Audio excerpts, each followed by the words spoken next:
All right. Okay. All right. Well, let me go ahead and introduce Jean-Francois. I have a little biography information.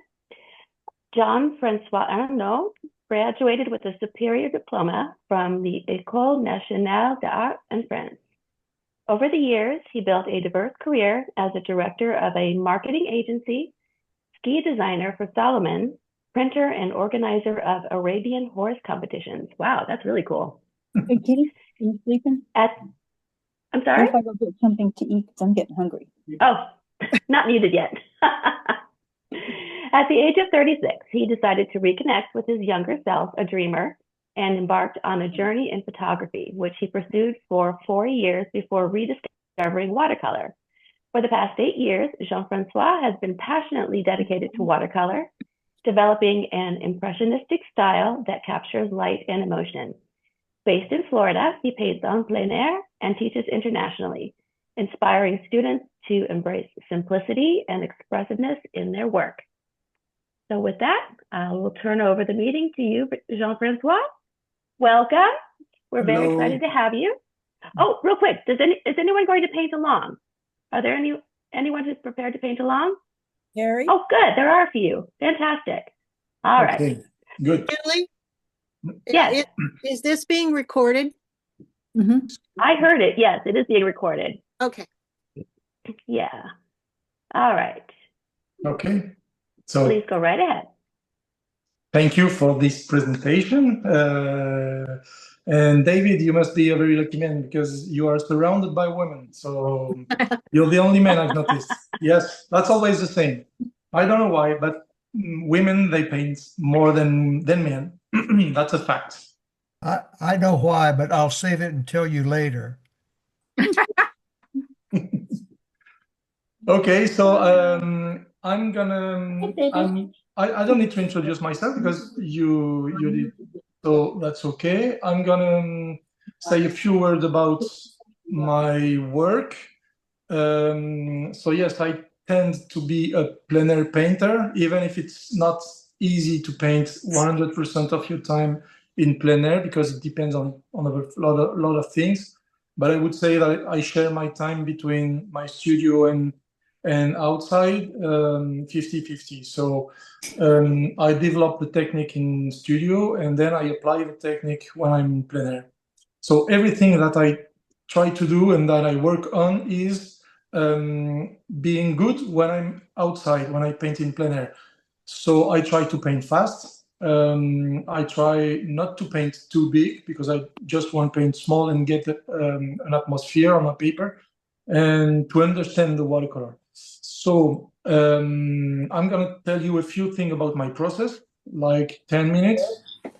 Then I'm going to do a tiny painting to show how the process worked. And then I go for the final painting, the picture you have received.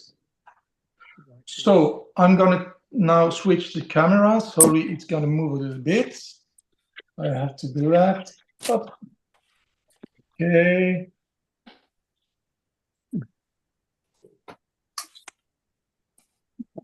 Okay, so we have the... Really loud. Do I turn it down on here? Okay. I'm going to focus first on my paper here. Okay. Jean-Francois? Yes. Jean-Francois, I just noticed I'd like to mute everyone, but I think when I do that, I will also mute you. So I'm going to mute everyone, and then if you can unmute yourself. Oh, okay. So I have to repeat what I said? Yes, I'm going to mute everyone, but I think that will include you. So if you can go to your Zoom settings and unmute yourself, then we'll be able to hear you. Okay. Okay? Let's try. It's a demonstration. Okay, so I am unmuted, right? Do you hear me, Julie? Yes. Okay, good. Perfect. So the first thing I would like to say is that I separate my process in 3 steps. It's pretty common. I mean, you have probably heard that from a lot of painters. We are talking about watercolors, so we are going from light colors to dark, I know some watercolors that do the contrary. They go from dark to clear to light colors, but this is not academic. I mean, I did the National School of Art and I'm pretty academic. So I'm going to tell you the things that I've learned. So look, I'm going to do first a grayscale because I want to say something about the values. You probably have heard about the values. 1, 2, 3, 4, 5, 6, 7, 8, 9, 10. So what is a value? When you turn a color into grayscale, you get her value. You get its value. A yellow will have a value, a light value, and a blue, depending on the blue, for example, an indigo blue will be dark. So it's going to be, let's take time to do. So instead of talking too much, I'm going to do this grayscale. You will understand that. 50, 60%, 70%, 80%. Okay, it's moving, sorry, 90%. And let's say that this is a black 100%. Okay, so a yellow, if I turn this yellow into gray, will have a value between, let's say, it's going to be a 20%, maybe. And an indigo blue, this is very dark color, it's going to be 80, 90%. So now we know what a value is. I separate my process in 3 steps. I first paint all the values between 0 and 30%.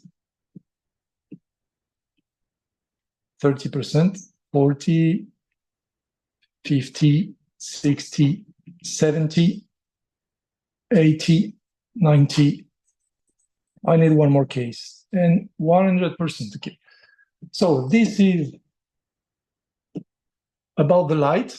So I start my watercolor process with the values between 0 and 30, and I paint the light. This is what I say.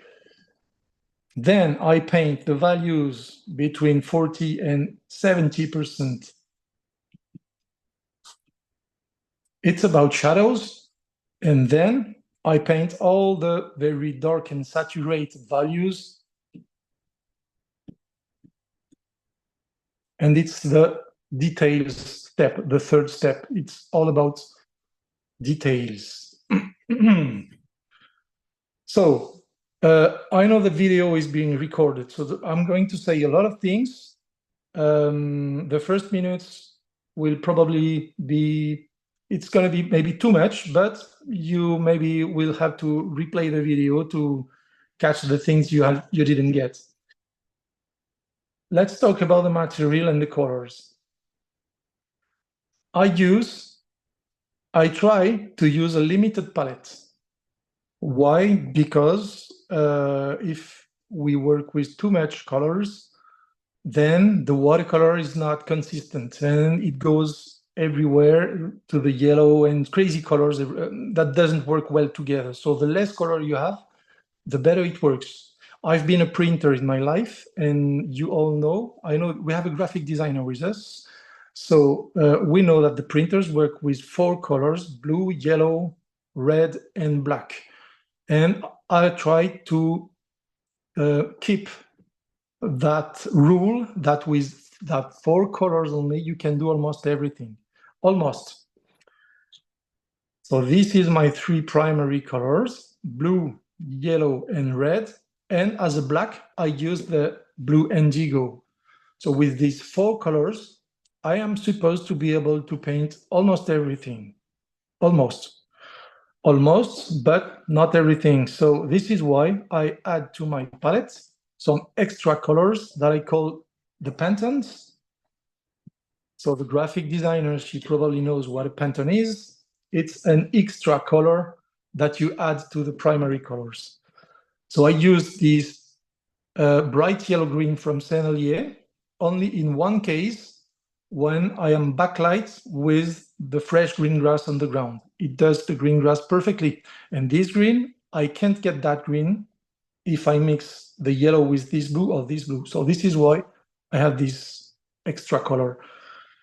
I also use a lot this one from Daniel Smith. It's a quinacridone sienna. It's very translucent, very light, full of light, powerful of light, and I love it very much. So this does perfectly, for example, the roofs in the medieval villages in France. So because I'm used to paint that, so this is why I have this color into my palette.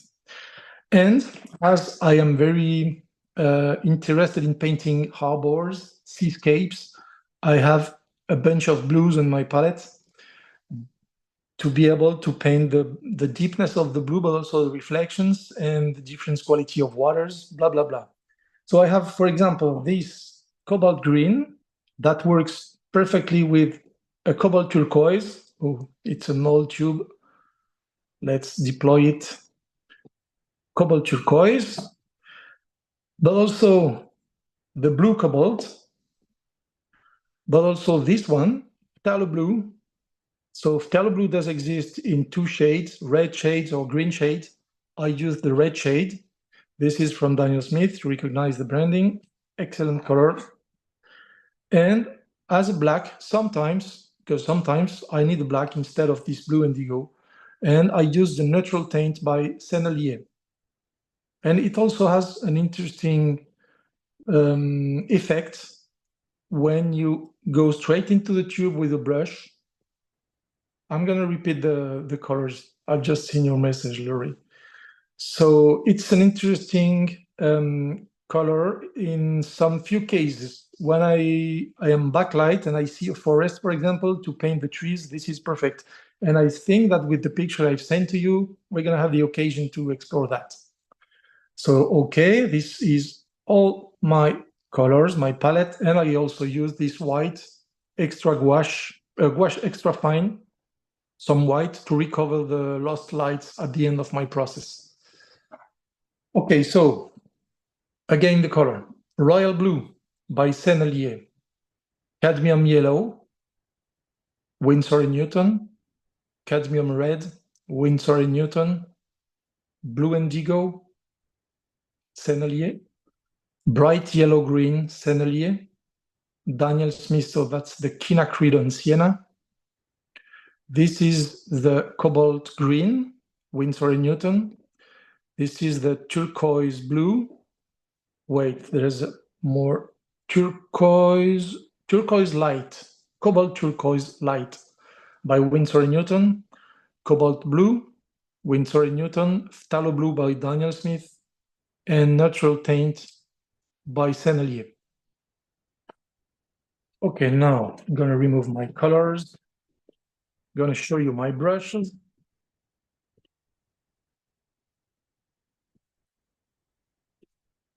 Same for the brushes. I try not to use too many brushes. So I need 3 sizes of brush.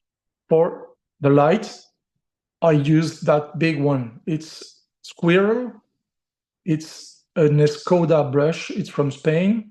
It's a good quality. It's a little bit expensive, but I have this one since 5 or 6 years, so it's an investment. Then I use the same kind of paint or brush, but smaller, to paint the shadows. And then at the end of my process, I use all the brushes I need to do some different little shapes. The more we go in the process, the smaller we need to do brush strokes. The light, it's everywhere. So we're going to paint light and colors everywhere. Then we let the paper dry. We will need that kind of brush to paint with more attention the shadows, drop shadows, backlight, etc. We let the paper dry. And then at the end, we paint all the little shapes and details with a bunch of different little brushes. Could be synthetic or natural. Okay, I do my blends on a plate.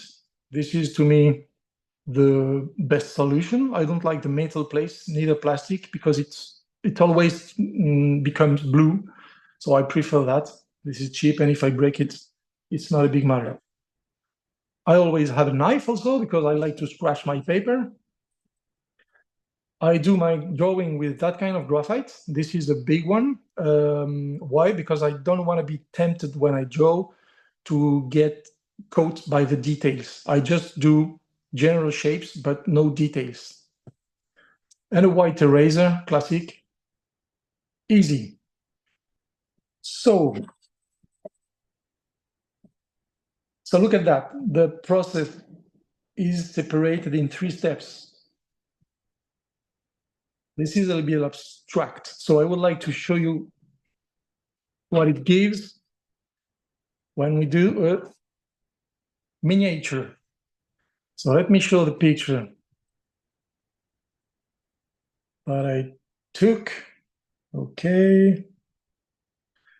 So look, this car that I did 2 times. 1, 2. I'm gonna do that one a 3rd time. Oh, sorry for that round. Let me try to put that. Okay, better. Okay, so I'm gonna draw that here and then show you how it works. The light, the shadows, and the details. So you will have the evolution of the process in 3 different pictures. Once we do that, well, once I've done that, I will go with the other painting, the biggest one. So at the same time, I'm going to show you how I draw. I always do a cross. I want to start from the center of my paper. Why? Because if I start from here and that I do a wrong scale, this house will finish out of the paper. So I prefer to start from the center. Then I find the horizon line. Okay. And now let's find the vanishing points. So this car has a perspective, right? It's going that way. So it seems that the vanishing point is outside the frame. So it's going to be like here, approximately here. Then I draw my lines, construction lines for the car. It's enough. Horizon line, cross, central point, and vanishing point.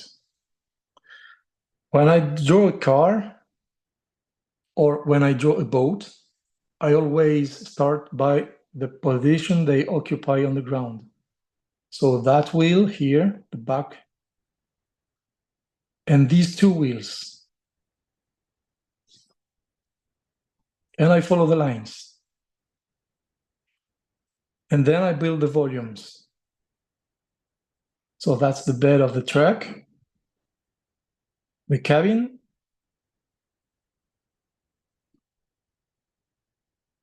the front, where the wheels are, okay, that big volumes over the wheel, the glass,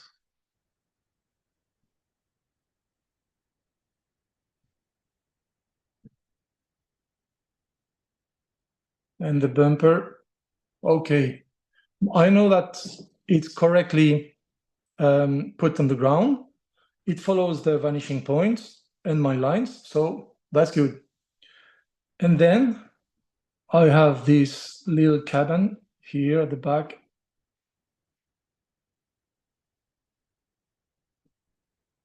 Okay, and I draw the shadows also.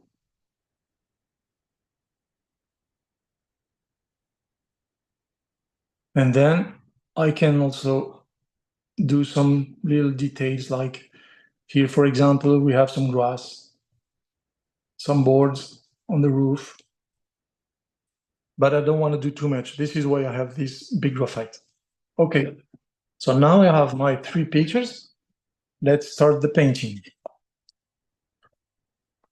So first, I use my primary colors, okay? The red cadmium that I put into the palette here. Yellow cadmium.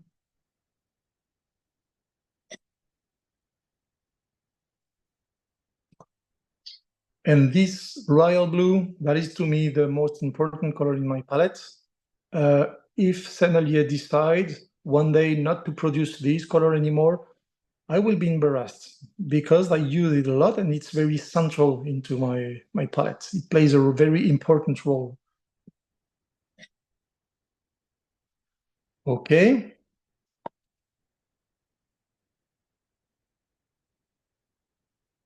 So water. Jean-Francois, Yes. I have a question about your blue. Yeah. Do you know the pigment number? Oh, For for that the blue? royal blue? Yeah. Yes. I'm going to tell you the pigments of the royal blues that I've just lost, where it is. Okay. So the pigment is PB 15/6 plus PW 6 and PB 29. Okay. So it's opaque. This is not translucent. Mm-hmm.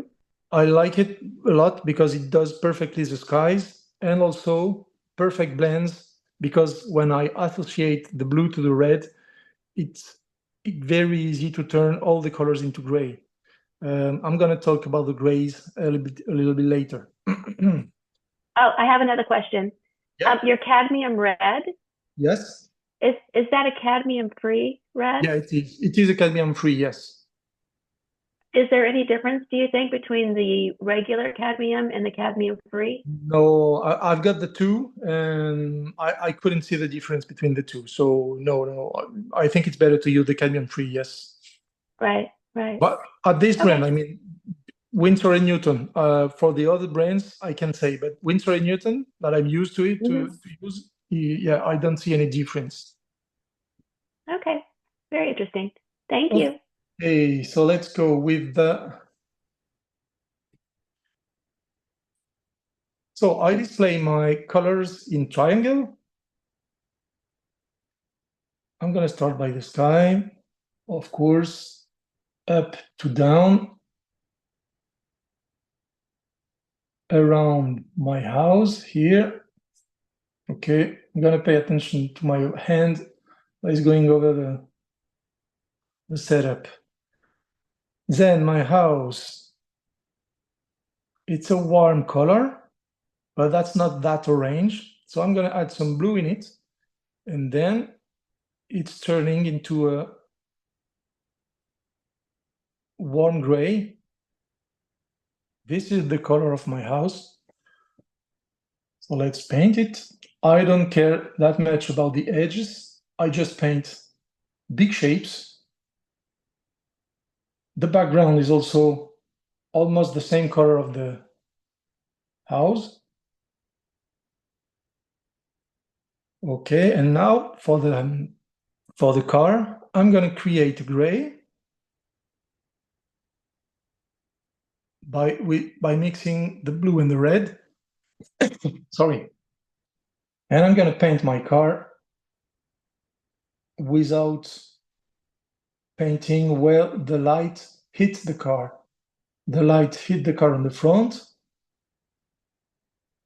on the wheels, on the back of the car also.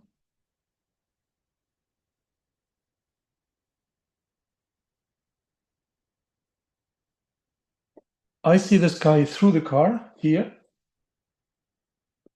And now let's paint the grass.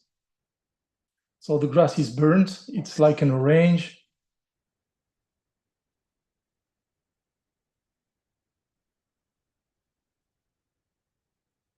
Okay. Maybe I will need some greens here and there because we have some green touch there, for example.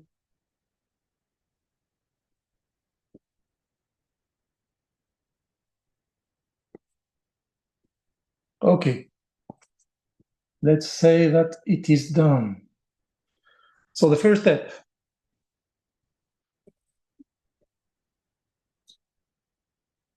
Only values between 0 and 30%. As you see, the car is very dark, but I don't care about that because this darkness does not belong to the first step of the process. I will do that here or here, depending on how it goes. I hope it makes sense. So let's do that a second time. I'm going to go fast.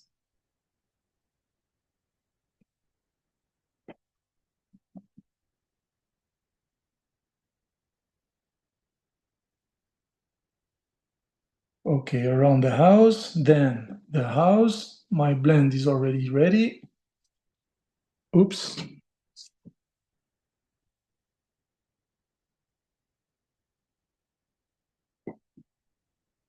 Background. Now, the car, I create gray, and I don't paint where the light hits my car.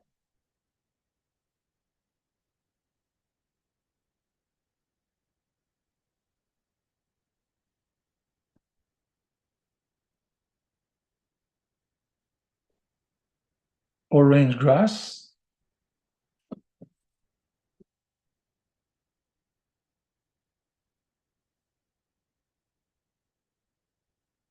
Some greens.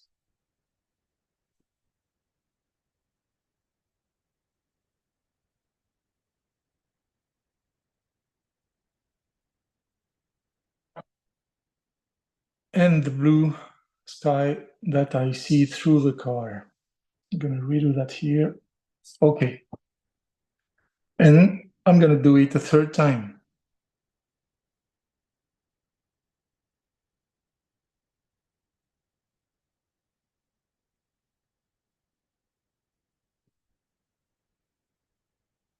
The house at the back, warm color.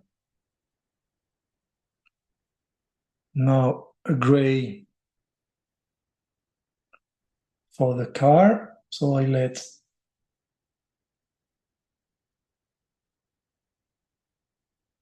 the light visible.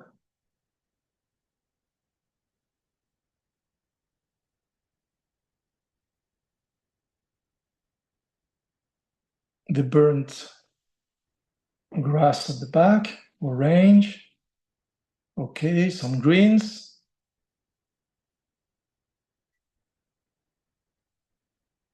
Here and there.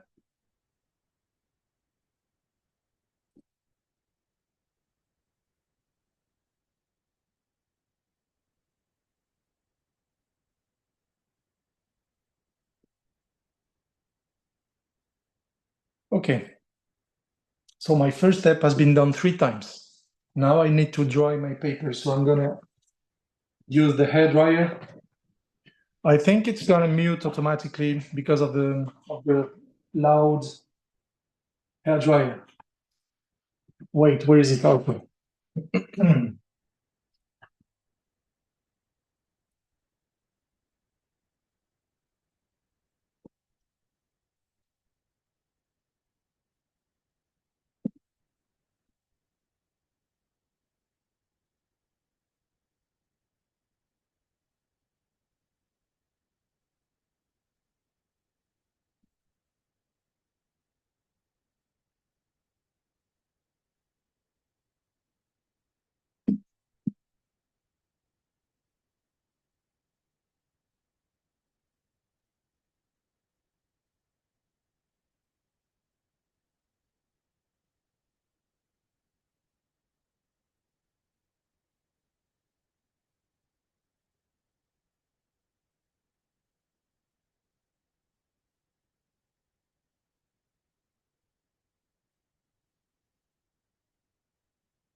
Okay, second step.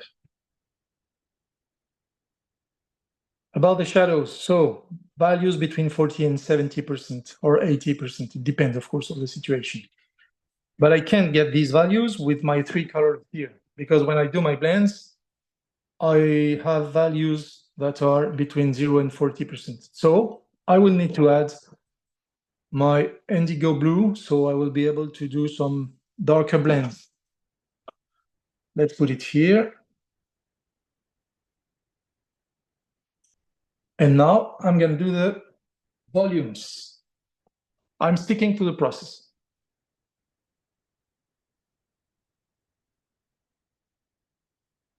A smaller brush, the same kind, but smaller. Water. Then I mix some blue and some red together. And I get a neutral gray, but very darker than my previous gray, the one I did during the first step. So indigo is important to get these kind of dark blends. And now I paint the volumes.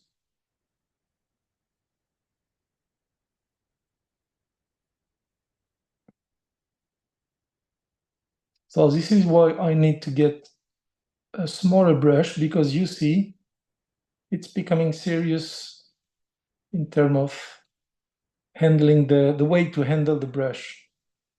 The light, it's everywhere, so you can work with a big brush, but the shadows, it's smaller shapes that requires more attention. So this is why I use a smaller brush. Okay.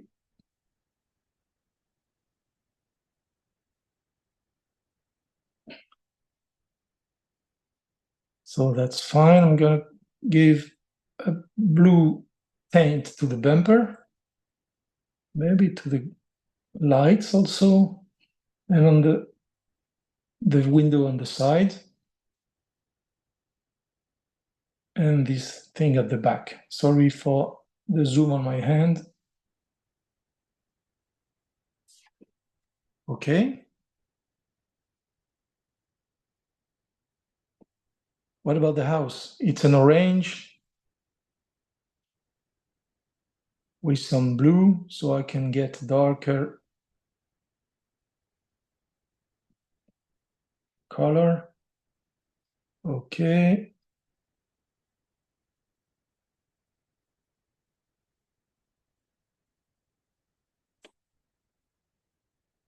And a darker one for the drop shadows.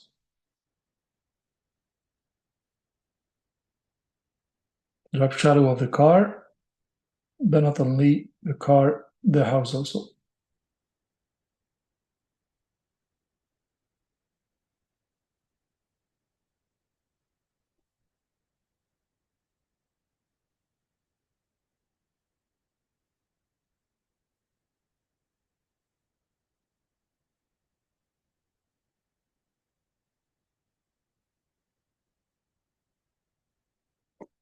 Okay.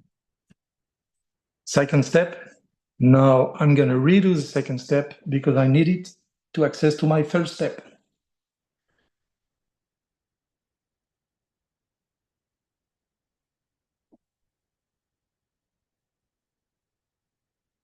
The back of the car.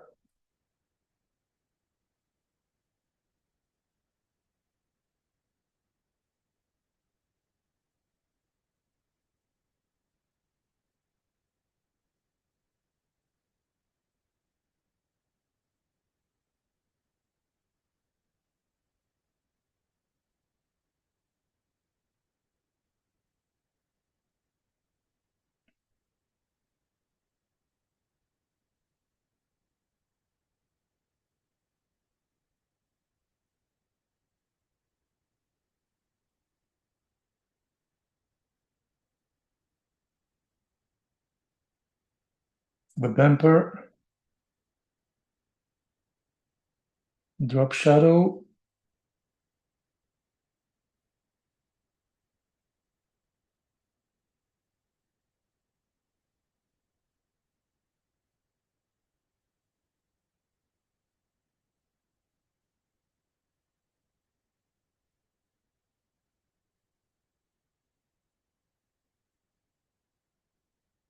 I forgot the sky through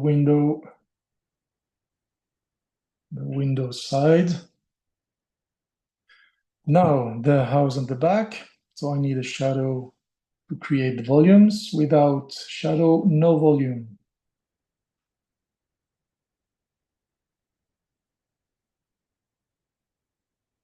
Okay, and the drop shadow on the house.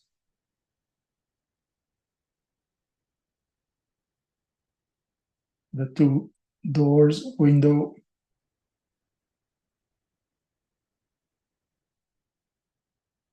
Okay.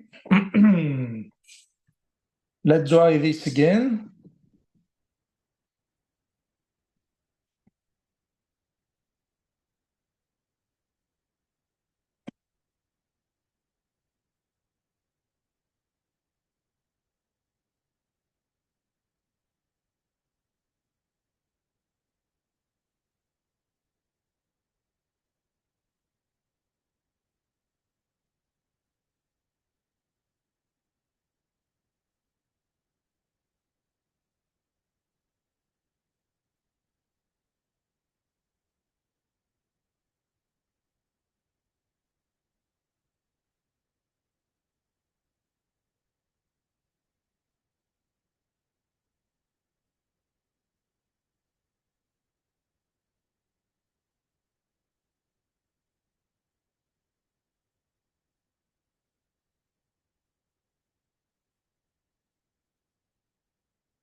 Okay, it's a bit long, sorry.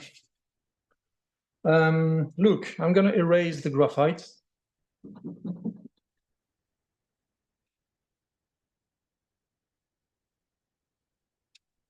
So I see better now the volumes and the drawing and the things on the car.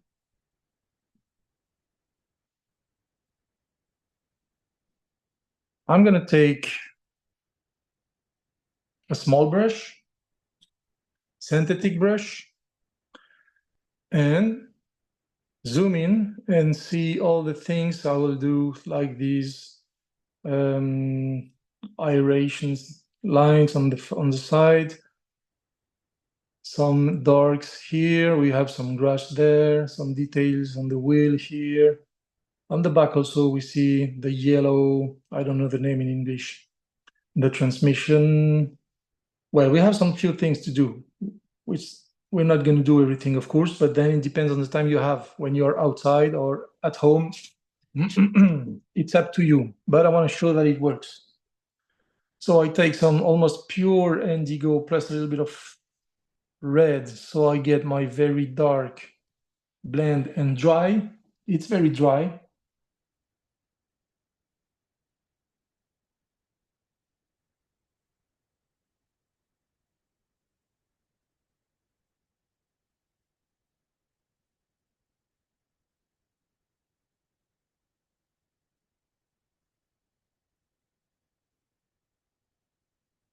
The glass on the side.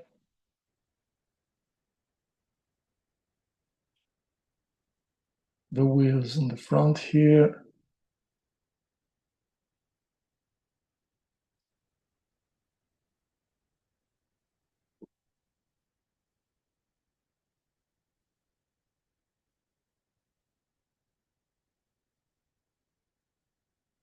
Okay, let's work a bit on the shadows on the front.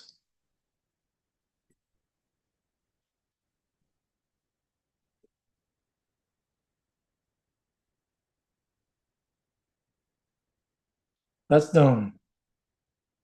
I take some green. I want to add some textures on the ground. Here and there. Okay, let's change now. New brush. That one, it's a brush I use a lot for the very thin stripes. It's what we call a Saber brush.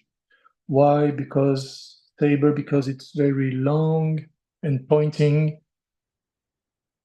I take my blend here and I'm going to do the details that I see on the house, like you see the boards and the walls.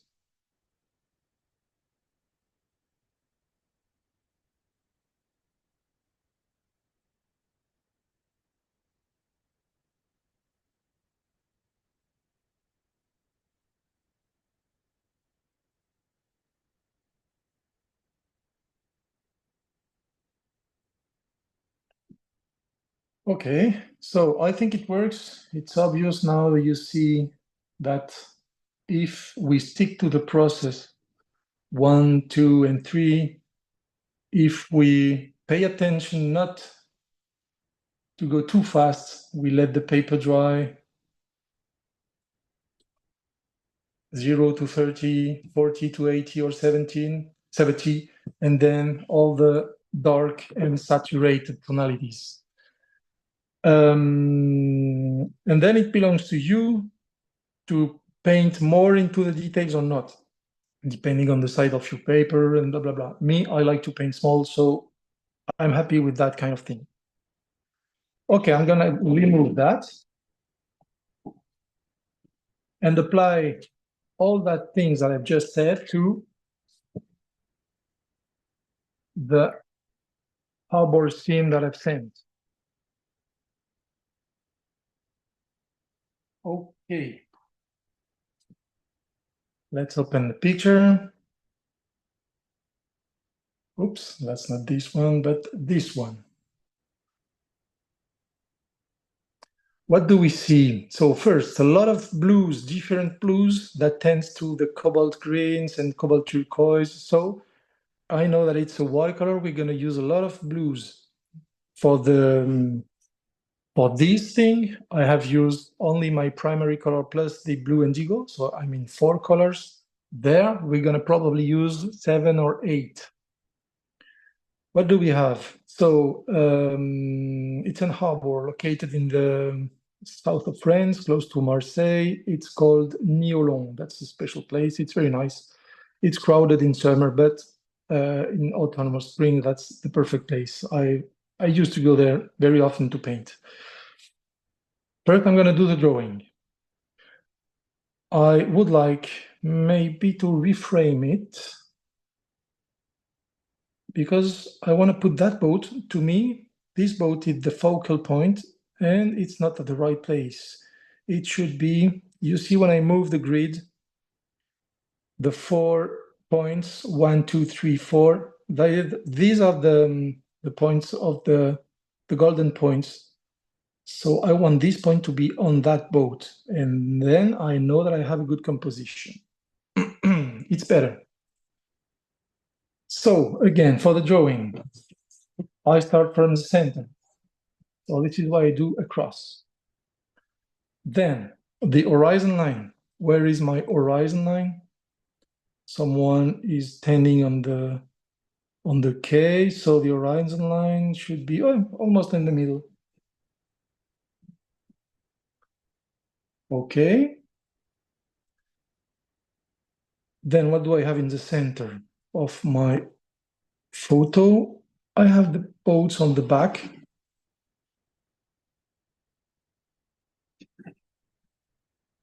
Okay. These are boats, I tell you. Then vanishing points of this boat on the front. Where does the vanishing point goes? Where it is? It's going to be here. So from that point, I'm going to trace some lines, construction lines that would help me in drawing these boats. Then that boat starts almost in the middle, almost, I mean here, for example, and ends here. Let's say here.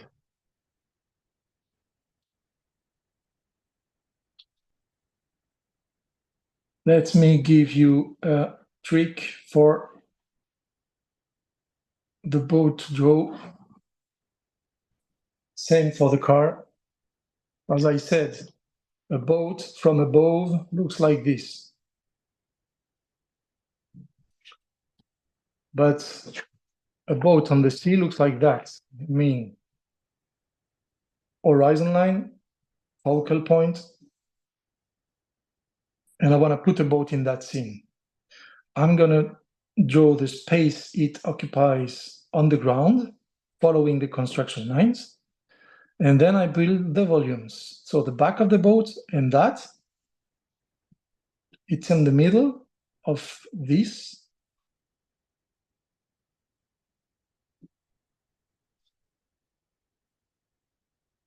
So this is why I do my boats.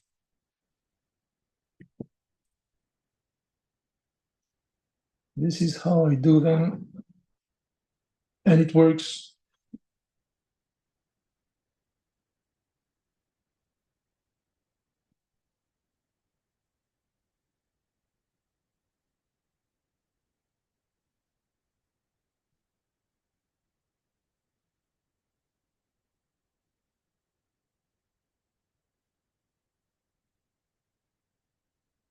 Okay, we have also another boat there, the small boat, the red boat.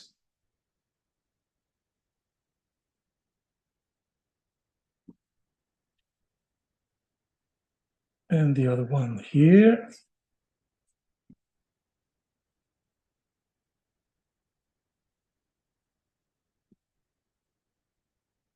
With the reflection.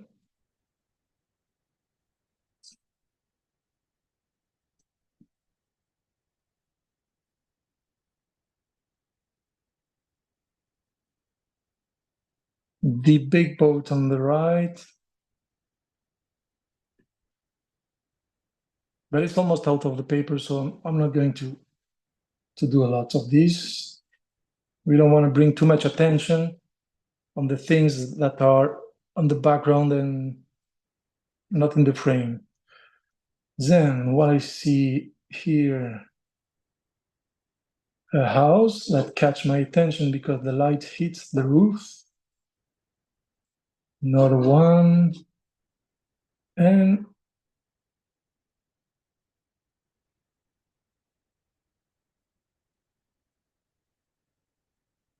okay, a house here.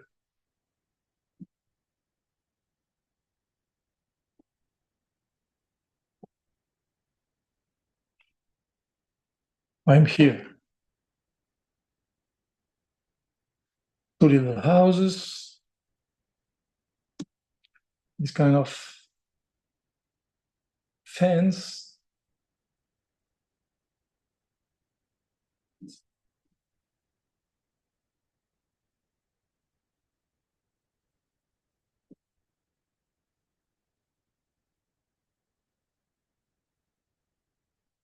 Some vegetation. That part of the cliff is under the shadow. We have a kind of beach here with some boats of the background. Everywhere, every time I see the light, like here, you see the shadows and the light, it allows me to show the direction of the light. So this is very important that I do it, that I notice it when I draw, and that I draw it so I don't forget it when I paint. And on the left, some houses. It's a background, okay, so we don't need to be too much doing the details. And again, the light I see here. Some trees. Okay, I'm not very happy with my first boat, but I can correct it.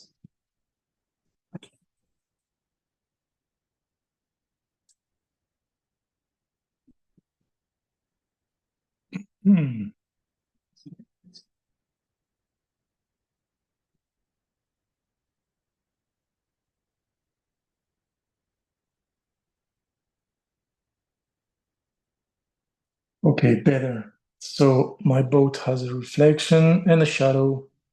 So the reflection is always under, the shadow could be on the side of the boat.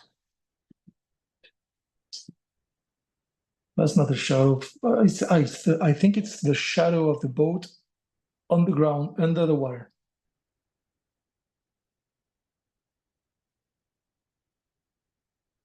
Then the K here with the ladder. Okay. Some few things under the water. Some stones. And we're almost done. So when I'm outside, when I paint in plein air, this is the kind of drawing I do. I don't need more.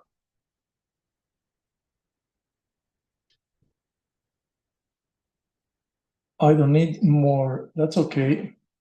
Last little boat here on the left side. And we're done. Okay. Let's prepare the palette now. I'm gonna wash my palette because I want to start from the beginning. So I'm gonna keep the yellow, the red, the blue.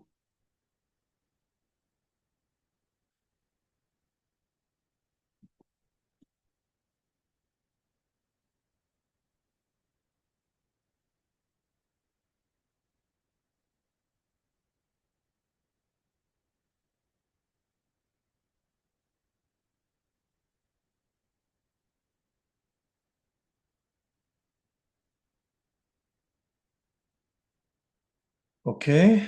So what color do I need?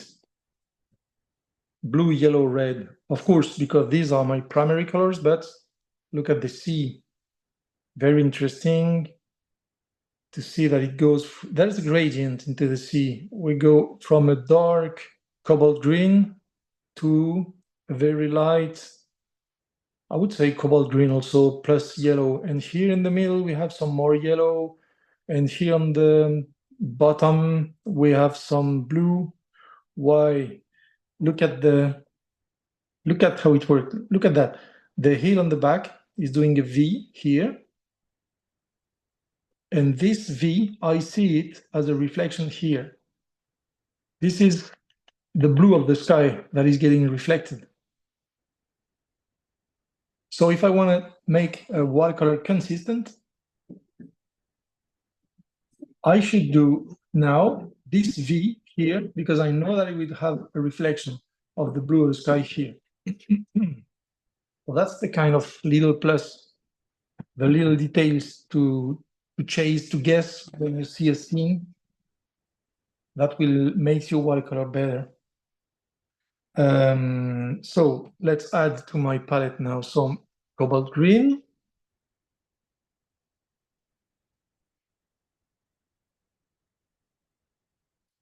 Some more royal blue. I don't have enough, I think.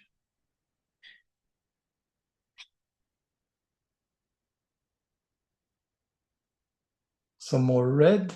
Oh, no, I think I have enough. There's not a lot of red into this picture. And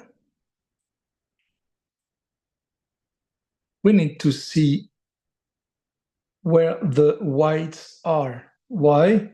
Because we're not going to paint where the whites are. So I mean the top of the boats, we're going to leave the paper white here, here, there, maybe here. The little boats on the back, we're going to leave some white here and there to give the illusion that we paint boats. This one, that one, and what happens in the background? Where do we have some whites? I don't see whites. I don't see whites except maybe... No, I don't see whites. Okay, so we're good. We're going to paint everything from top to bottom except where the whites are. Let's go. So big brush because I paint the light.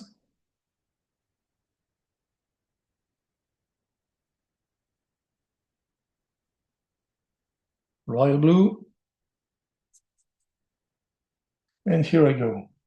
So when I paint, I try not to paint like if I was painting my wall. I just give some little brush strokes like this. And even if it's not perfect, it adds a kind of reality. The perfection makes the watercolors naive a little bit. You see what I mean? So it's better when it's not perfect. Then I need a green because I have my forest on the hill, but I don't want to have a pure green. What is a pure green? It's yellow plus blue, but this never happens in life. When you have green, generally it's a yellow plus some blue plus some red. Put a little bit of red into your greens, and that will make them turn more real.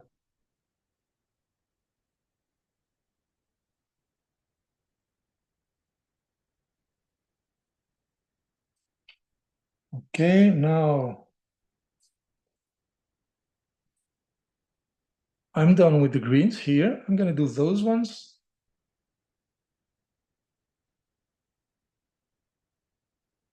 I try to keep a good amount of water in my brush because I don't want my paper to get dry at this moment. I also have some greens here. To forget about the shapes, think only about the colors and the values. And it's a zoning, but don't try to spare the house and this and that. No, that's not the right moment to do that. Be bold with your brush. I'm gonna put some quinacridone and sienna because we have some houses. And as I said during my explanation of the process, that's the color I use when I have some roofs because it's very warm and it's a color that I can get with my yellow and my red. So I have this orange as a kind of booster in my palette. Okay. On the left, I have my houses there.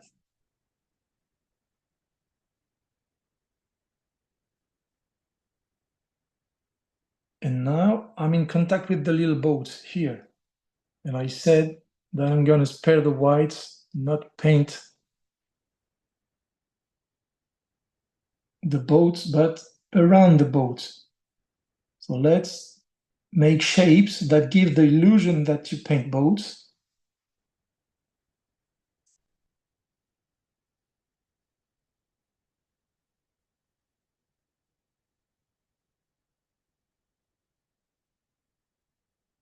The big boat on the right, same, paint around it, don't paint it, but around it, make his shape appear negative painting. Okay, now I'm in contact with the water, meaning that I will need my cobalt green to enter into the game. I have a dark one here, and the more we go there, the yellow and the lighter it becomes. So how to make a dark cobalt green? We add a little bit of indigo in it.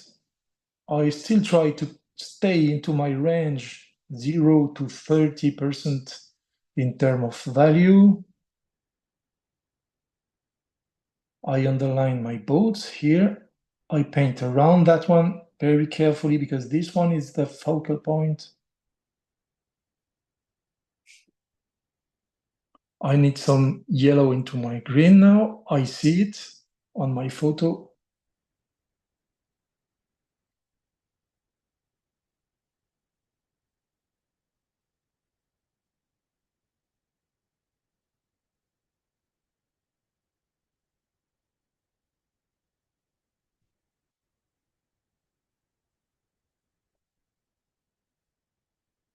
And again, some more yellow with a good amount of water.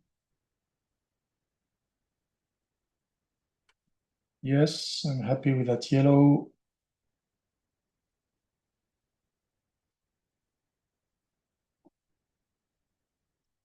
Remember the V with the blue, so that's the right moment to do it. So I'm gonna add some blue here.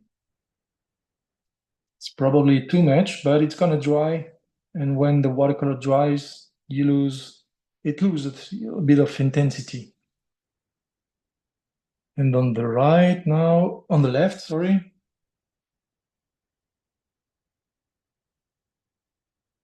Okay. Look at the hull of the boat.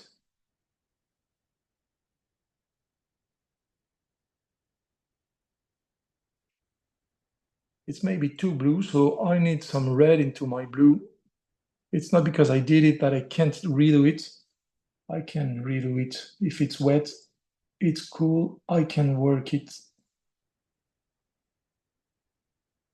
Then the water. Here, the boat right there has also a hull that I'm gonna paint. Blue plus red to get a gray.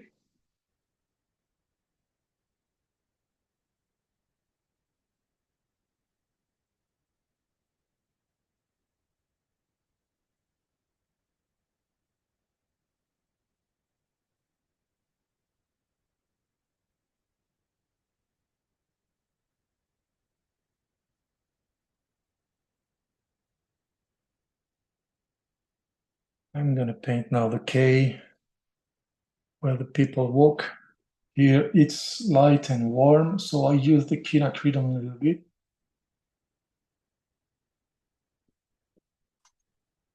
We are soon done with the first step.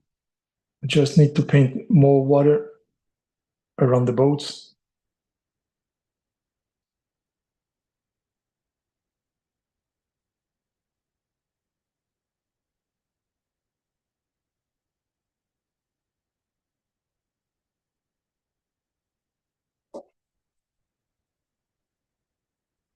Okay. We're almost done.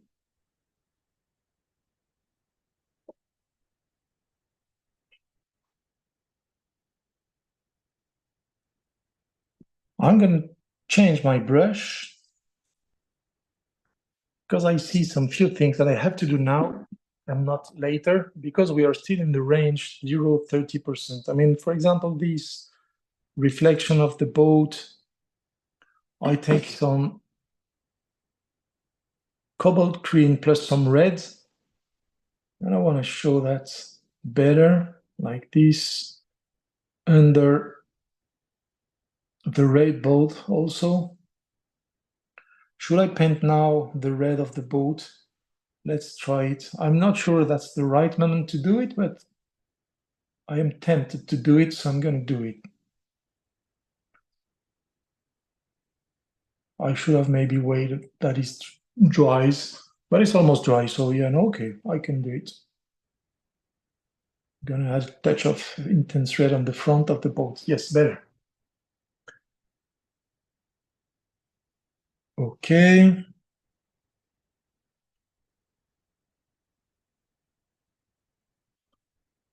Watching the picture attentively, you see that blue here. That's probably the best moment to do it now. So I take some pure royal blue and I go there. Frankly,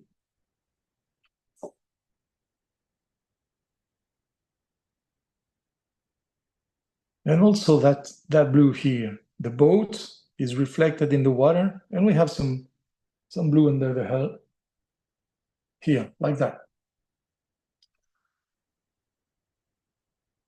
What about these boats of the back, the reflections, these kind of white things that falls into the water? I've lost them, and it's dry. So that means that I will have to do that later with the gouache, if it works. If it doesn't, never mind, it's lost. We'll see that. Okay, maybe do that at the front of this boat.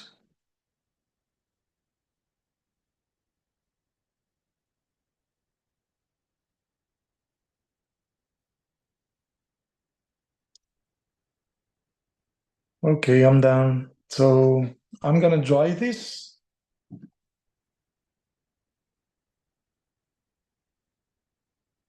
With the hairdryer.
I thought I would jump in now to see if anyone has any questions.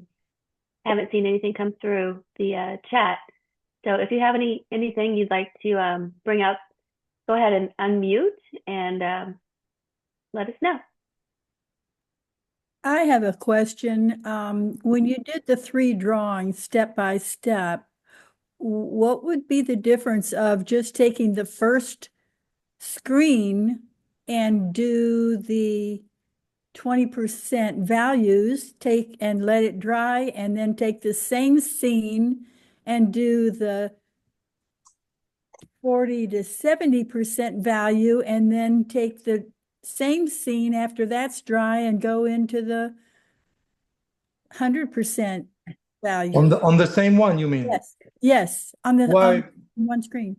Yeah, because I've noticed during my workshops that was more obvious to separate, and it's important that you that you see how it looks when the first step is finished. Yes. Because once everything is done, you see Right. the result, but you don't see when the first step has to be stopped, when the second step has to start, when it's over, and you see. So to me, it appears to be better that I separate the 3 pictures. Okay. Thank you. But it's from my experience, from what I saw with my students and blah, blah, blah, I've noticed that they appreciate that. But okay, but that's not a loss of time. Okay, so the first step is dry. Now let's start with the second one and the volumes. So that big brush, now it's over. I dry it and I store it. I'm gonna paint now with this one, which is a natural one, Petit Gris. So this is not squirrel. If it was squirrel, that would be maybe better, I don't know, but this is in Petit Gris and this is a natural and good brush. So let's go. I'm gonna start by the background.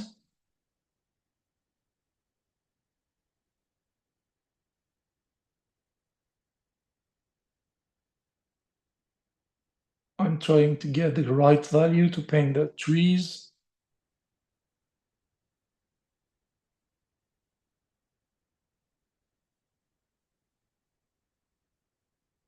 This is too green. I need something more gray, more warm. So I need more red.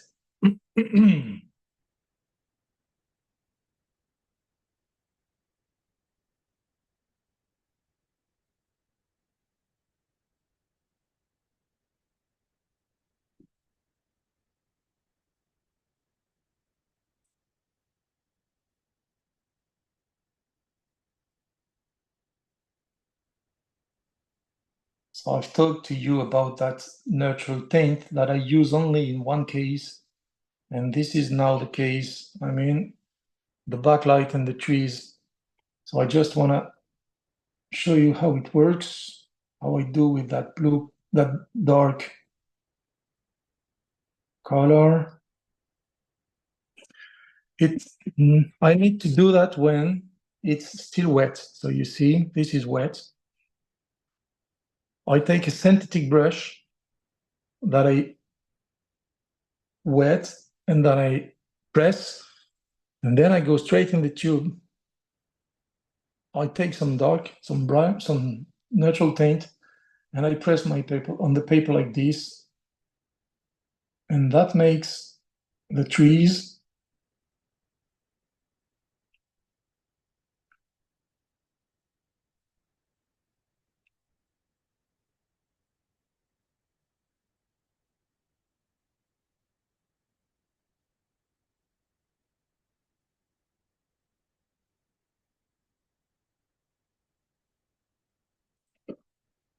okay. It's supposed to dry now, and I don't touch it anymore.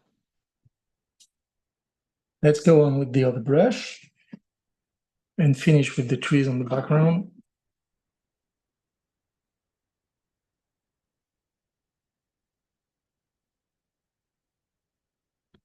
Oops, sorry.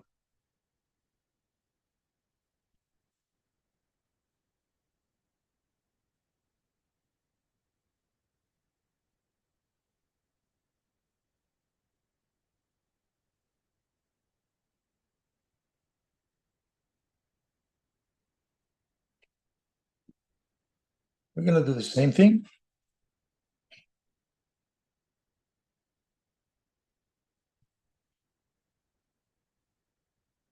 Very dark here and some little trees here and there. Let's do that. Very dark here.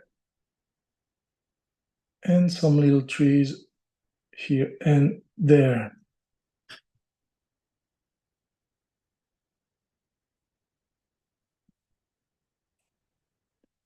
Done.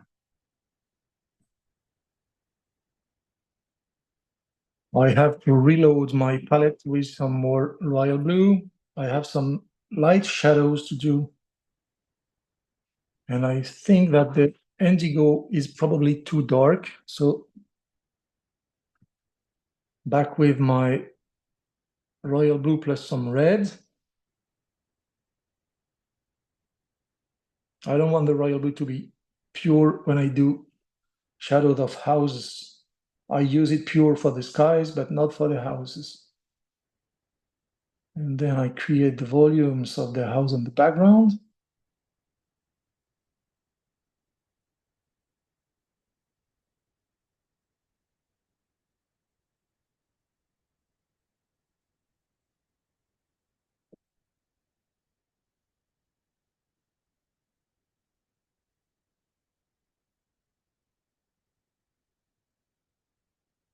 The fence.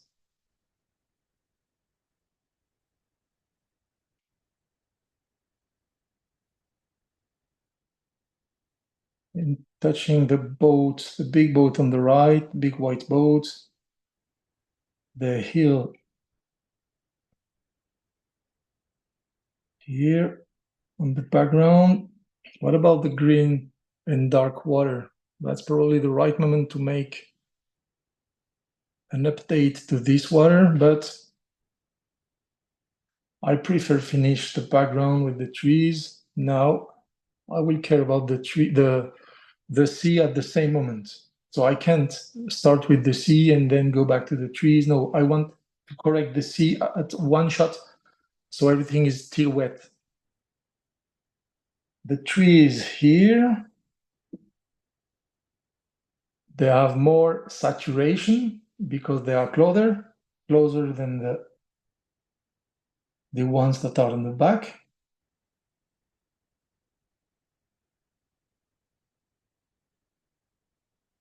So I add more yellow.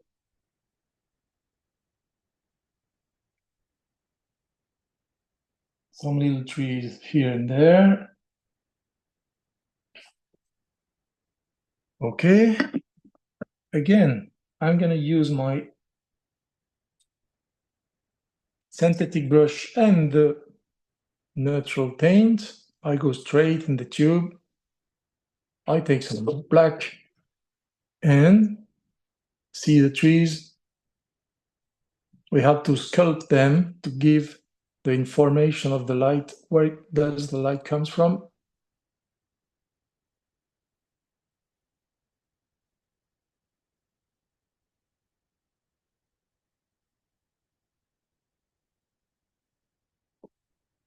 Okay, I also see some dark things on the cliff, vegetation.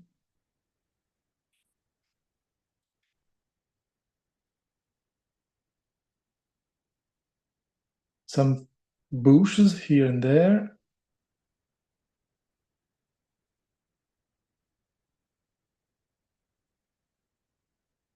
And you see the boats on the beach there.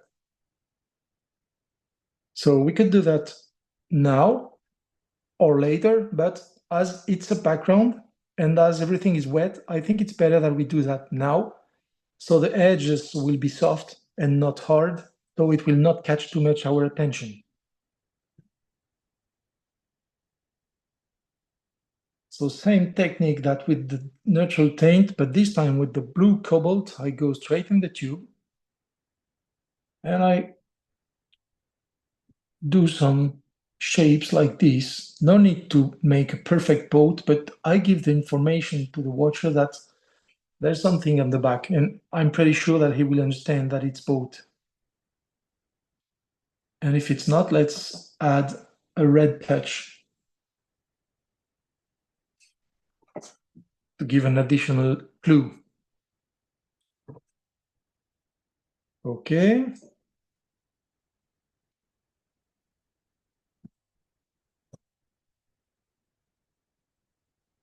I take my brush. No, that's not this one. Ah, this one, okay. Now I switch to the left side.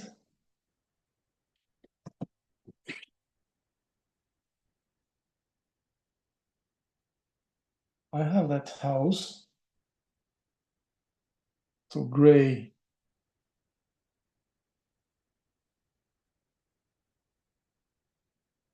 I make a gray with the royal blue and a warm color.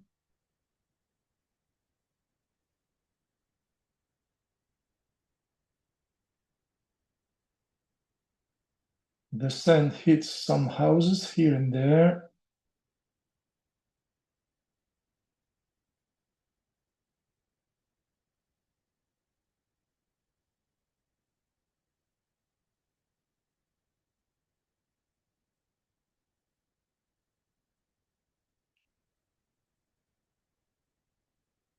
And the light and the shadow has a strong edge here.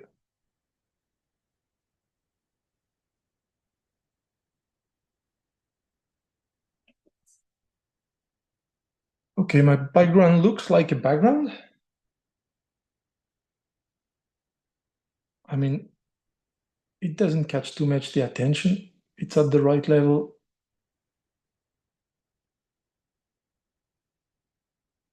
And it has not to be taking the lead on the foreground.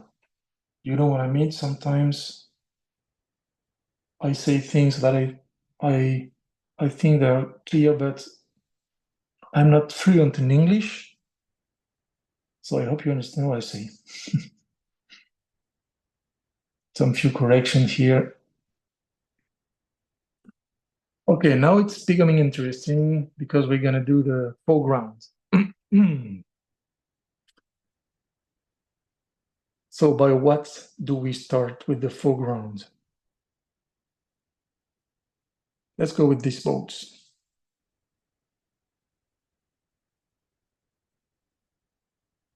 So again, we're gonna try to create some shapes that give the illusion that we have some boats.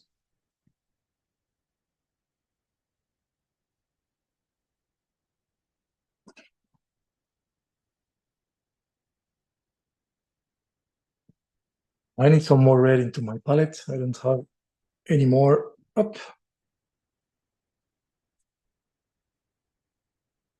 why do I need some red? Because I don't see red on my picture, but I need red to kill the blue effect of the blue indigo. Blue indigo is blue, and I want something natural, something gray and dark.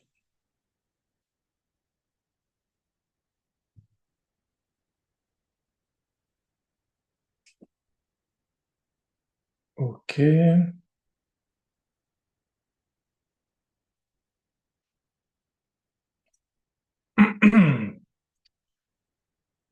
I will have later the opportunity to finish the work with these little boats and to add some more details like the engines at the back, some stripes. That will definitely give the right level of information. No doubt about it. This is boats.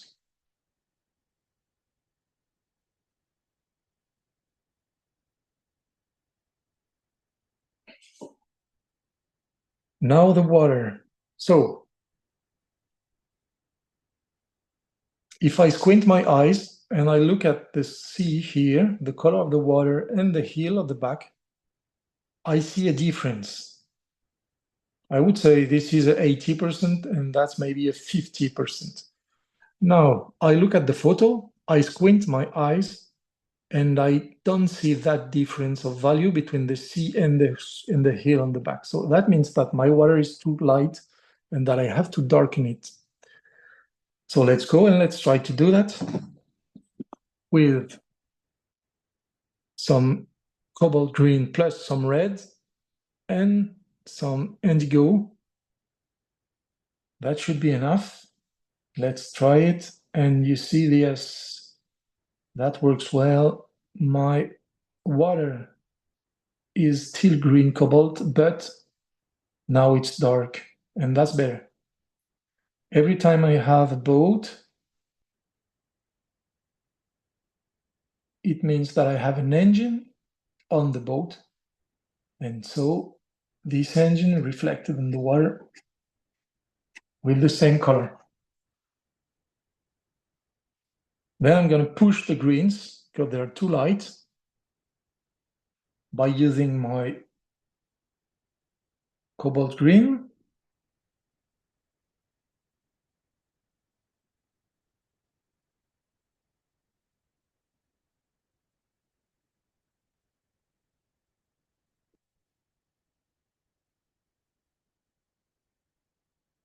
Under the boat.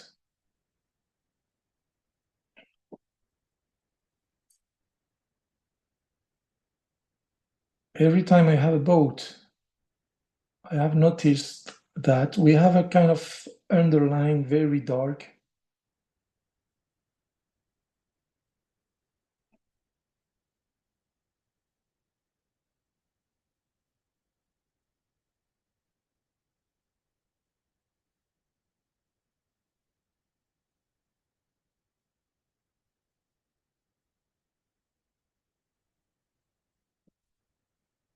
Okay, that works. Then more green.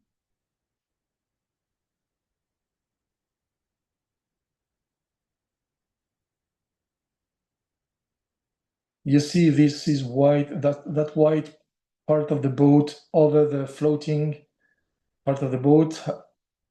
We have to find that also in the water.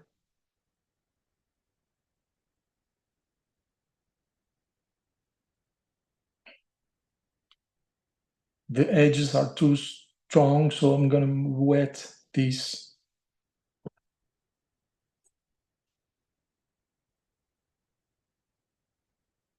I have lost the white reflection of the boat. You see that white thing? I find it here and I don't have it into my water. So I use my knife and I scratch the paper to remove the water, the color here. But it's dry, so no, I can't. But here, yes, it worked.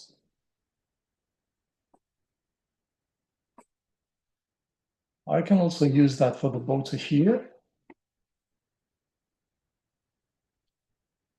And these things, metallic things, also on the boat.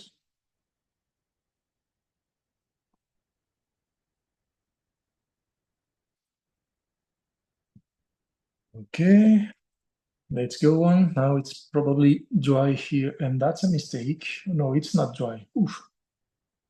Lucky I am. So when I'm afraid that my paper dries too fast, I use this. Okay. Because I have to finish my water now.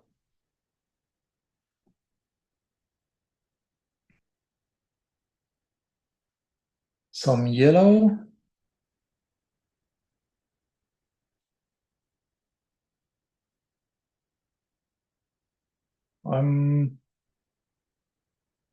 Okay, I still have my blue here. My paper is wet. I'm going to improve here under the boat, the reflections. Reloading with some pigments.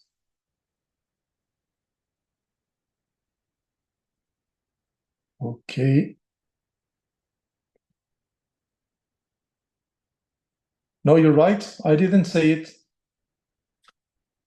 I use a Chinese paper. It's a Bao Hong paper. I'm going to write it because I know it's not common.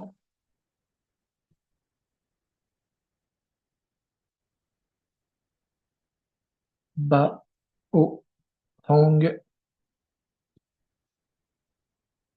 cold press.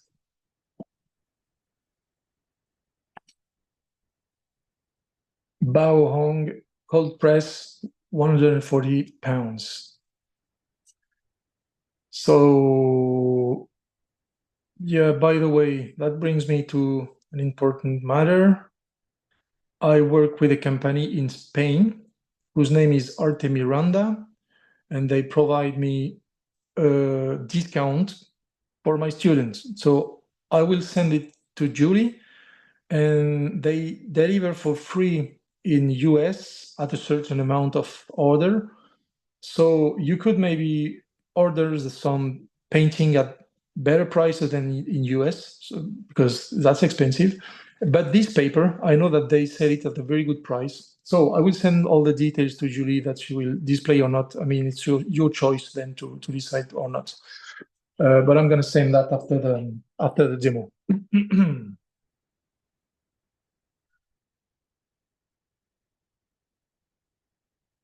The volume of the K.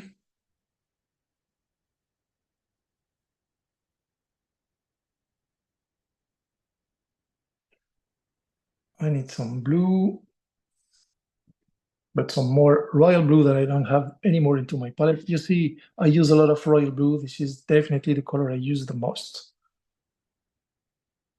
Why do I need some more royal blue? Because here I see these little rocks on the left. They appear to me as they are with a royal blue. And I let some little white to show that to show the light.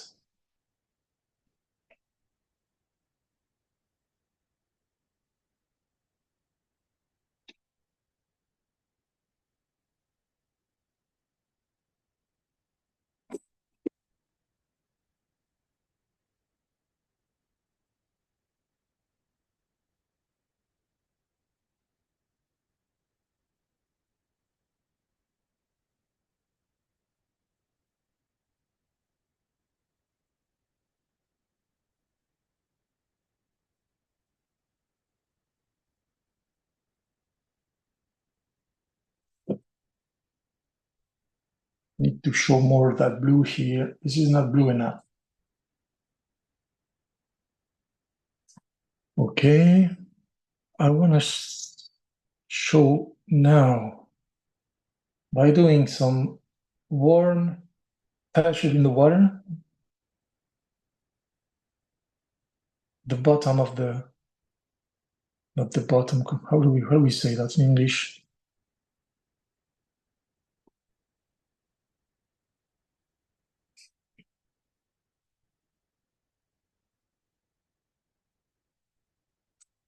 Okay, I want to improve or correct my hulls, the value of my hulls here.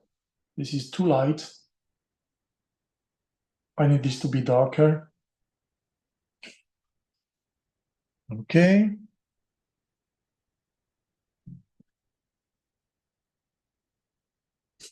So I see here into these little rocks under the water, some cobalt blue touches. And I'm not sure it's going to work, but I would like to try. So it's the right moment to do it because everything is wet.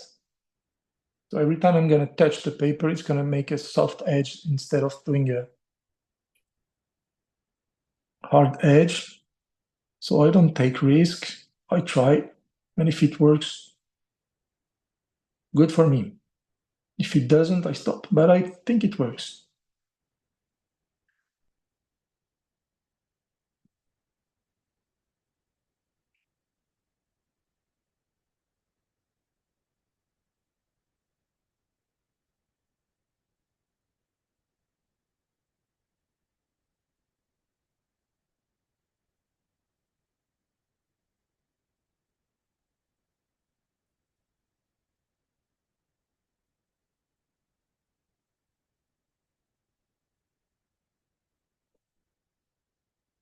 Okay.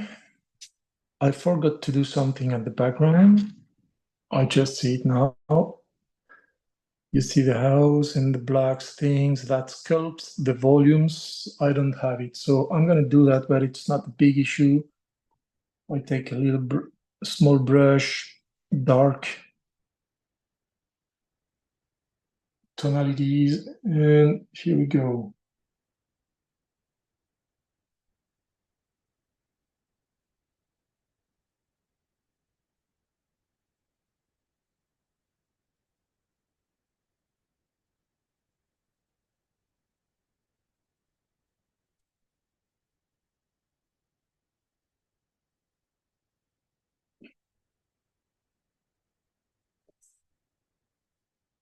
Why it is important that I do that? Because it has an incidence on the water. This value is relative to this one. So if I do this value, but no relativity to this one, that creates something not real. I mean, I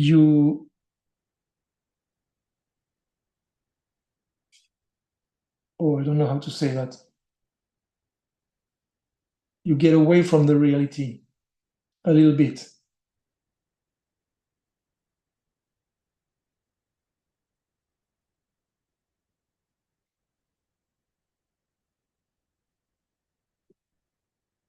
Okay.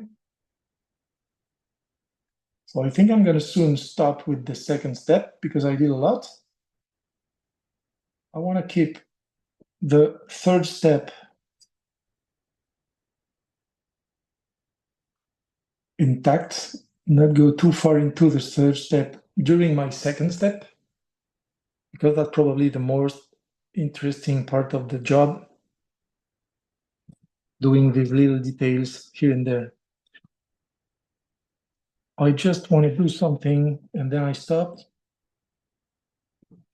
So you see the K here, the dock is very light. This is okay. On the side, this is dark. And at the angle where the water hits the wall, this is almost black. And I want to do this now as my watercolor is still wet. So I want to create a soft edge. So I use for that the same brush than before, but in the blue indigo this time, not in the natural paint.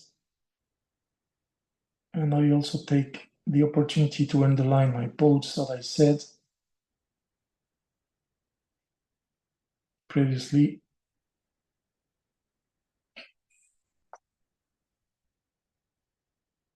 Okay, I'm gonna improve that. Drop shadow of the boat here.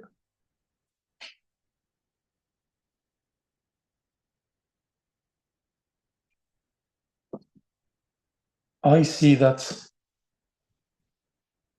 the green of my water is more intense where the red boat is. So I want to see, I see it, so I do it. And I still can do it as everything is almost wet.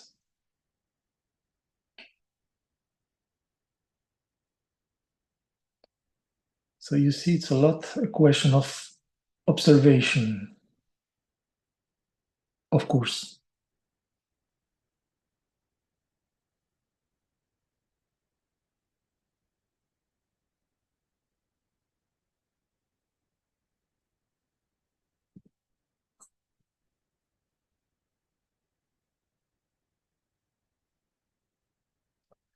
Okay, so second step to me is done. I'm going to dry this now. Just want to correct the value of the heel at the back. There, I see it's too light compared to my picture. It should be more like this.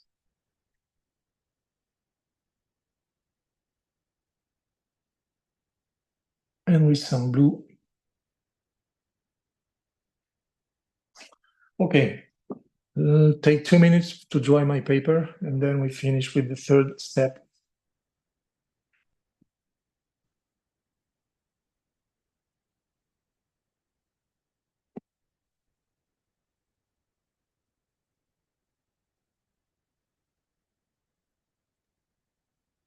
If anyone has any questions, now's a good time.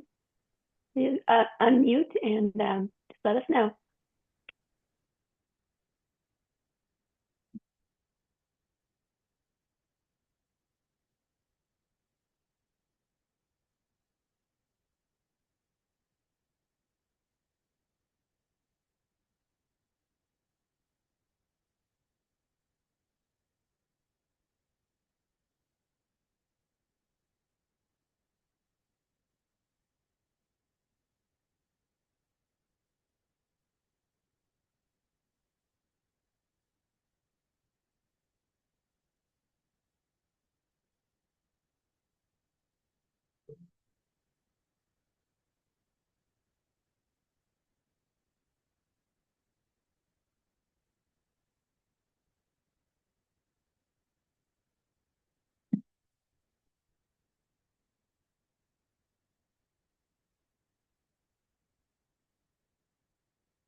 Okay. So for this third and last step, I zoom in, and then I see all the little things that I have to do. Easy.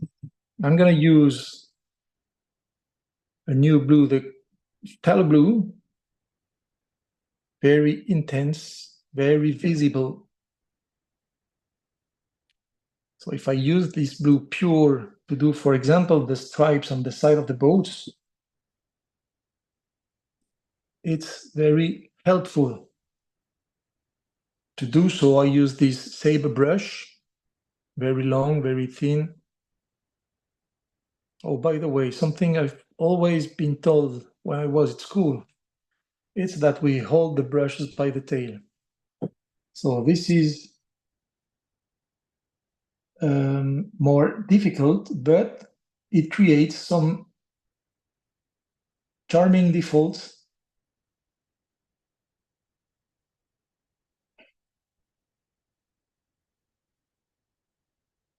And I recommend that you do that also.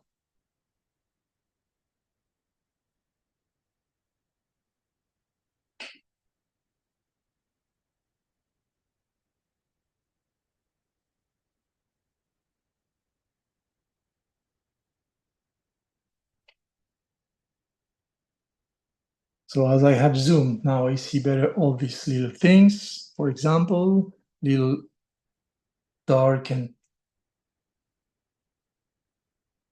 very thin touches. It's not only a question of details, but now of texturizing also the scene.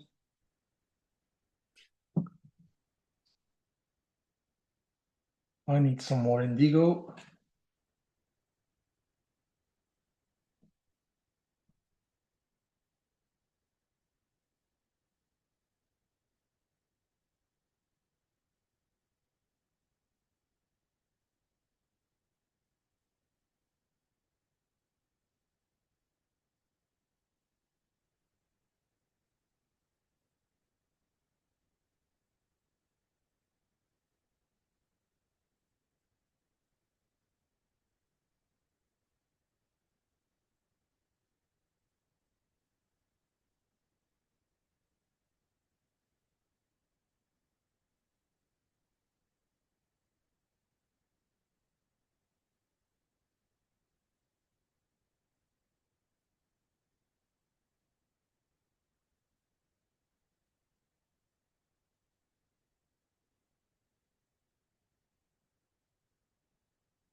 Also, that's the right time to do some little windows,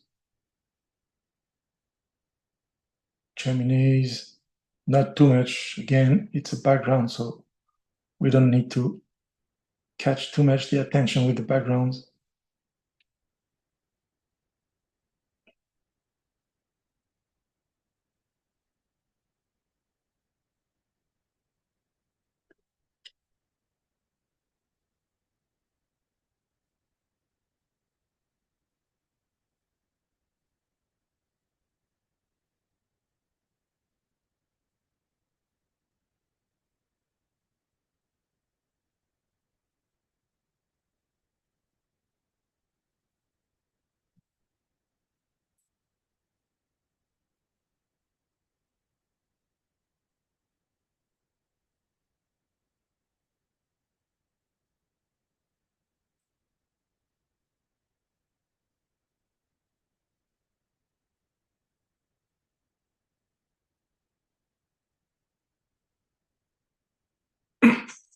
Sorry. Oh.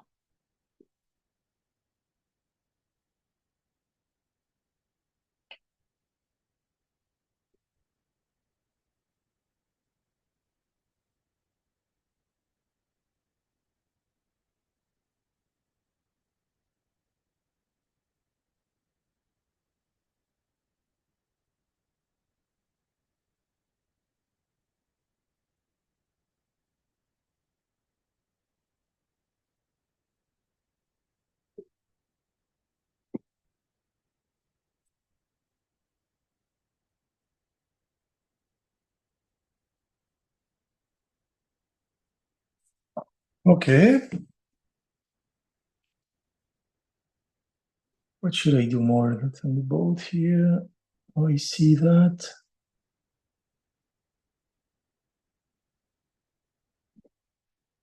I'm gonna make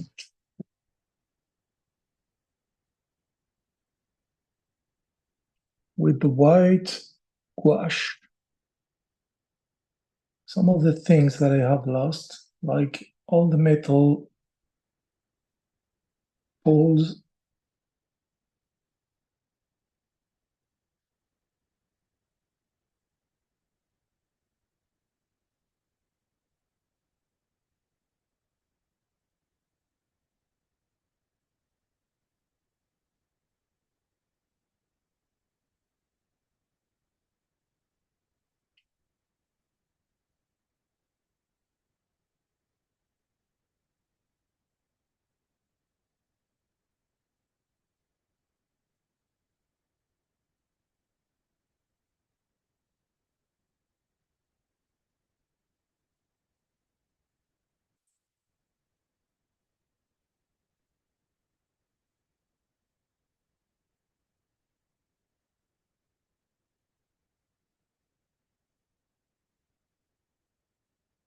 Yes. Oh, you're right.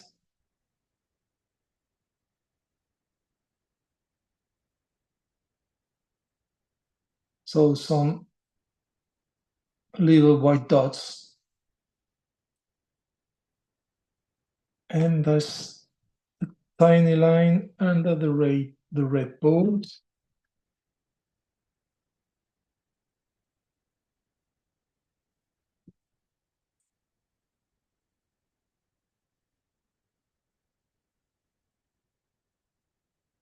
Were you thinking about that?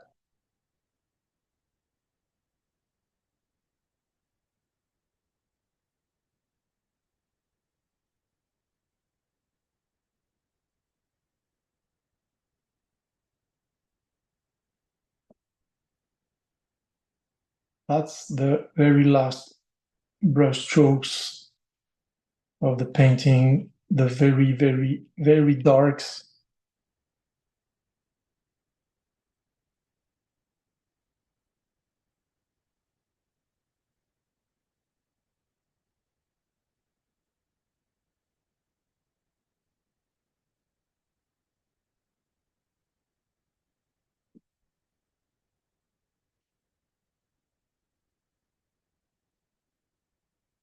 Okay.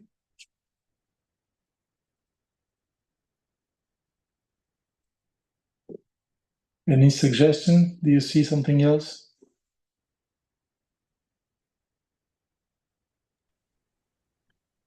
Since we're nearing the end, excuse me, I'll go ahead and unmute everyone, if I can. It's very good. Oh, thank you. Thank you, thank you. White light under the red boat, Under the red boat. the white light. You mean that one? Oh, yes, that. Now I'm there. Mhm. The reflection? The white reflection? Mhm. Yes, I see. I did not notice it. So, straight in the tube with the white. And it's the reflection of this thing here. So, okay. Oh, there you go.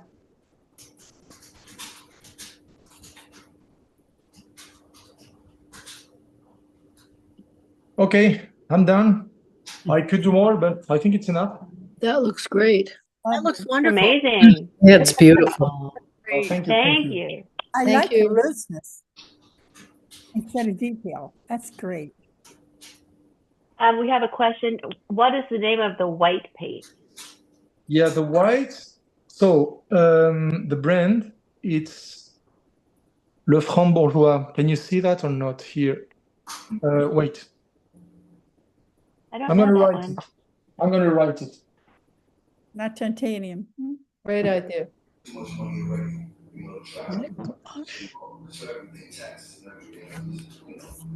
Wow. That's the brand, Le Franc-Bourgeois.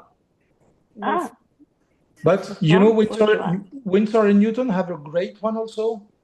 You just have to pay attention that you buy the titanium white and not the blonde zinc or anything else. Why? Because the titanium white stay at the surface of the paper, and the others white they tend to go into the paper, so you lose the weight. You lose the white. Oh, that's a good tip. Wow. Wow. Okay. I need that spelling again. Up. Okay. Beautiful. Let me sign it. Could you spell the white again? Las. The white? The Uh-huh. white? The brand? Mm-hmm. The brand. The brand, look. Le Franc Le Franc. Bourgeois. Le France. Wow. But it's a French brand, but I'm not sure you can find it here. But Winsor and Newton have exactly the same. And I use one or the other. So if you don't find this one, you can go with the Le Franc Bourgeois, with the Winsor and Newton. Okay. Thank you.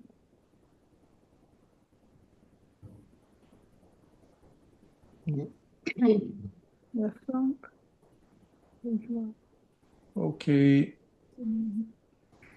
So I don't know what time is it, what time it is. Are we good in time or not? Yes. We're good. We have a few more minutes. Okay. Okay. Beautiful. So, any last questions? Thank you so much. Yes, Really thank you. amazing. My pleasure. It's a pleasure. Yes. Very, very interesting. Not too much talkative. No. No. Okay. Yeah, I love how confident you are with your paint strokes. You put it down and never go back and touch it. Yeah. That's so amazing. I guess that's because I paint every day since 8 years. It's like the cello player or the violinist. I mean, it's because I'm used to it. And I thought it was very interesting. I thought it was very interesting that you were using thicker paint on top of still wet paint so that it wouldn't bleed, but it would soften. Okay. Yeah. I try to exploit all the possibility of watercolor. I mean, hard edges, soft edges, dark on wet. And yeah, I think it's the best medium to play with the water. And I mean, so that to me it's very difficult. Watercolor, yes, but it's the medium that brings the more fun when we paint, but also the most frustrating because that's so difficult. I think your technique of working really fast helps you to get those strokes while the paper is still wet. Yeah, right. Yes. Yeah. And keep in mind that everything I do is to be good when I am in plein air. I mean, if I show that to someone who is not in the watercolor industry, he will judge that as being okay. That's sketchy. You spent maybe 1 hour doing this, but he doesn't realize that it is difficult. I mean, my goal is to be good when I'm in plein air only. So, sorry, I'm losing myself in my explanations. This is my English. I'm still learning. Change technique in the studio. Exactly. Do you do a different technique in the studio than plein air? Yes. Yeah. In studio, I spend more time looking for the subtleties in the shadow. Let me show you. I did one a couple of days ago. That was interesting, that one. Because this is not plein air, obviously, it's inside, but there's no big contrast except on the napkin, but all that was very subtle to find the right tonalities and values. But if I bring this closer to the camera, you see that these, for example, the candles. Yeah. The candles are only some little drops white, and it creates the illusion. So I'm always at the limit. I try to be figurative, but with abstractions. So that's the way I work. Yeah. So this is made in studio, of course. Really beautiful. Wow. Yep. Lovely. Beautiful. Okay. Well. Thank you so much. Well, thank you so much. That was really informative. Thank you very much for your warm Very welcome. impressive. Merci beaucoup. I hope we'll stay in touch. We have plein air events, so you can check our calendar. You're always welcome to join us for one of those. That would be fun. Okay, great. Thank you. I will. Yeah. I would like to know more about your Central Florida Watercolor Society and to be informed of the program. So I don't know if I can become a member or if there is a website that I can consult sometime. Yeah.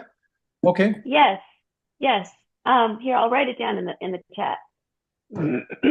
Yes, I need your testosterone. Good. Of course. Of course. Julie, you will send him our website address, won't you? Okay, good. Here, I'm typing it. Oh, good. Oh my God. Well, thank you very much, everyone. There you go. Thank you, Jim. Yeah, thank you. Yeah, thank you. I hope we see you again soon. It was very hopefully. Have a great weekend. Yeah, you too. Thank you, everyone. Thank you. Bye-bye. Bye. Thank you. Bye.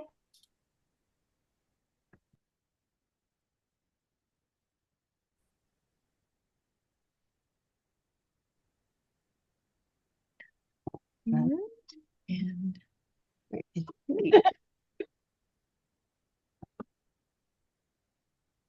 Bye, everyone. oh, Bye.